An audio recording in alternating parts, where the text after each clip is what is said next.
तुम्हाला माहित आहे का स्पेशल टेस्ट म्हणजे काय आणि स्पेशल टेस्ट कोण करतं आणि कशासाठी करतात? एक पेशंट ओपीडी मध्ये कंप्लेन घेऊन आल्याच्या नंतर एक फिजिओथेरपी किंवा ऑर्थोपेडिक एक्झामिनेशन कशासाठी यूज करतात? तर मी आहे प्रेम मुंडे आणि जर तुम्ही इथपर्यंत पोहोचला असाल तर फॉलो आणि लाईक करायला विसरू नका अशाच नवीन इन्फॉर्मेटिव्ह व्हिडिओसाठी. आता बघूया स्पेशल टेस्ट म्हणजे काय. स्पेशल टेस्ट ही स्पेसिफिक जॉईंट, लिगामेंट, मसल किंवा स्ट्रक्चर इंजुरी पॅथॉलॉजी डिटेक्ट करण्यासाठी ही क्लिनिकल टेस्ट आहे. आता ही स्पेशल टेस्ट नेमकी कशासाठी करतात तर बघूया. लिगामेंट इंजुरी असेल, मसल टेंडॉन इंजुरी असेल किंवा जॉईंट इन्स्टेबिलिटी चेक करण्यासाठी ही टेस्ट करतात आणि डिफरन्शियल डायग्नोसिस आणि कन्फर्म डायग्नोसिस साठी ही यूज केली जाते. ही टेस्ट कशी केली जाते? पेशंट पोझिशन, पेशंटला एक स्पेसिफिक पोझिशन मध्ये ठेवायचं, जसं की सुपाइन, सिटिंग आणि स्टँडिंग मध्ये. जर तुम्ही फ्युचर डॉक्टर असाल किंवा मेडिकल स्टुडंट असाल तर ही गोष्ट नक्की लक्षात ठेवा. आपली हँड पोझिशन आहे ती कधीही अनाटॉमिकल लँडमार्क वर असायला पाहिजे, कारण आपली हँड पोझिशन जर व्यवस्थित असेल तर स्पेसिफिक डायरेक्शन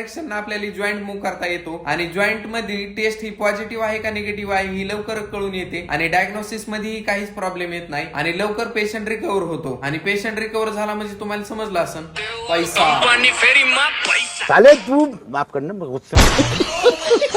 सर्व जॉईंटचे स्पेशल टेस्ट एका व्हिडिओ मध्ये सांगणं प्रॅक्टिकली शक्य नाही, कारण खूप सारे जॉईंट आहेत आणि एका जॉईंटच्या मल्टिपल टेस्ट आहेत. मी केस म्हणायला लागलो होतो. डिप्रेशन बेसिक आयडिया यावं म्हणून मी थोडंफार सांगू शकतोय तुम्हाला, कारण तुमच्यासाठी तर एवढं मी करू शकतोय. जसं सर्वायकल स्पाइन असेल तर स्पर्लिंग टेस्ट किंवा डिस्ट्रॅक्शन टेस्ट करू शकतो. शोल्डर जॉईंट असेल तर एमटी कॅन टेस्ट. बट हे एमटी कशामुळे?